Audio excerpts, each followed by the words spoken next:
Mignon Clyburn, Commissioner of the FCC, the Federal Communications Commission. We talk about merger, and it's not just Comcast Time Warner. I was just talking to folks out there. That's their number one, number two, but they're not the only one in business. They're not. Okay. Now people will say, well, what about XM and Sirius? Now I'm partial here, so I'm not. We understand, but I'm open. I'm going to be a creative thinker here. There's no satellite radio. There were only two companies that did satellite radio, and they were competing against each other. And they were financially struggling. Both companies. Exactly. Both companies were financially struggling.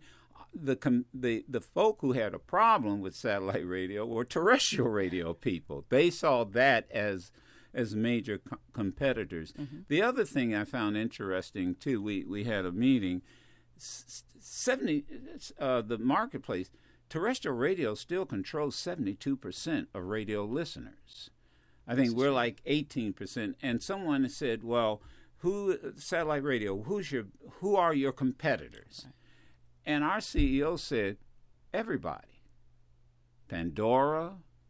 He said, even the internet now. I mean, I can't tell you how many people call up and say, are you podcasting? Right. Yeah. And my CEO looks at me and says, you better not podcast, because if you podcast, then, why would people differentiate? That's right.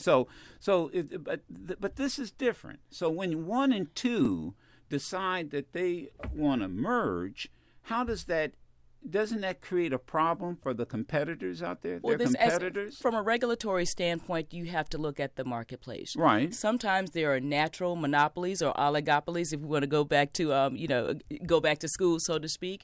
And as a regulator, you have to look at that. There are instances, there are entities where it may make sense for there to be 1 or 2 in the market. Take your primary electric and gas company. There's usually 1 or 2 in the area. You might have marketers that provide you gas, but in terms of the infrastructure, it usually is that legacy investor-owned utility.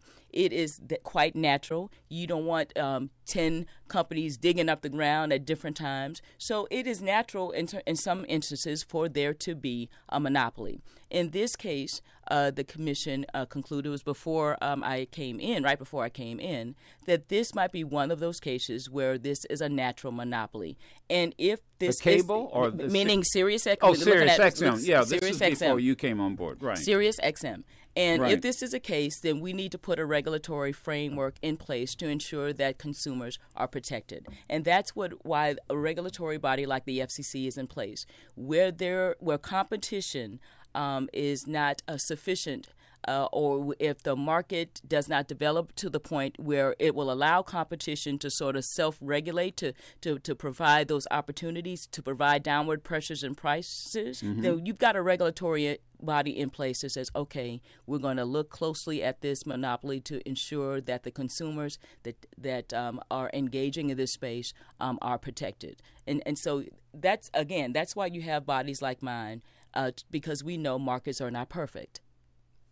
And so now, where do we go with Comcast Time Warner? Where does it stand now? They're petitioning FCC to allow this merger to take place? So again, we will, just like you said, that has been announced. Okay. That particular one has been announced. You mentioned AT&T DirecTV. If you saw the papers yesterday, on the Sprint, T-Mobile made announcements. So what they will do is they will file with the FCC. All right. Now these are two companies where their board of directors vote. In essence, right. This is Wall Street, where they vote. Okay, we'll buy your shares, you'll buy our shares, whatever. And sometimes that is misleading to the public because you see that they have approved, they have agreed to merge. Right. That is just the beginning. You have to go through a regulatory, antitrust framework. So between the Department of Justice and, in this case, the FCC, right. we will have to review that application. Okay, all right, and so that's where it stands now. So we are waiting for those entities to formally file. So any day now, they will file with the FCC. Right. And you will have hearings. We will not have hearings in the traditional sense, but we will evaluate the application, and we will put out that notice for, the notice to the public so the public can weigh in on this. Okay, so it won't be us going to the building, the headquarters, not in a and formal you guys sitting up there, and we get to look at you and fuss or agree or whatever. No, you have to do that in person. Okay, yeah. So in other words, people will have an opportunity Absolutely. for input. And with that now let me ask this: how much pressure do you get from Congress? I will say that I hear from them through letters. When I see them, they do weigh in. But they're constituents. They're people too. So they're representing their constituents oftentimes. Oftentimes. Okay.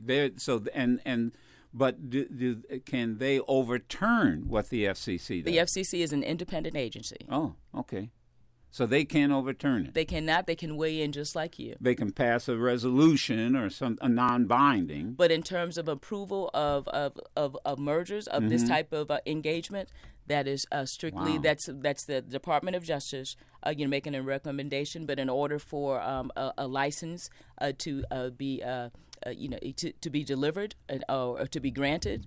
Or a change in this nature that is strictly in the FCC hands. So your concern as a commissioner and other commissioners' concern is in large part to ensure competition in the marketplace? So that is the goal. If you were to just look at the first few stanzas, so to speak, of the Communications Act, it does talk about our key priorities, and competition is among the four. The public interest in ensuring a public safety. Those are part of what our objectives are of ensuring that there's a space. So that public convenience and necessity standard is one in which we use to evaluate transactions. And so is this in the public interest is a question we continue to ask ourselves.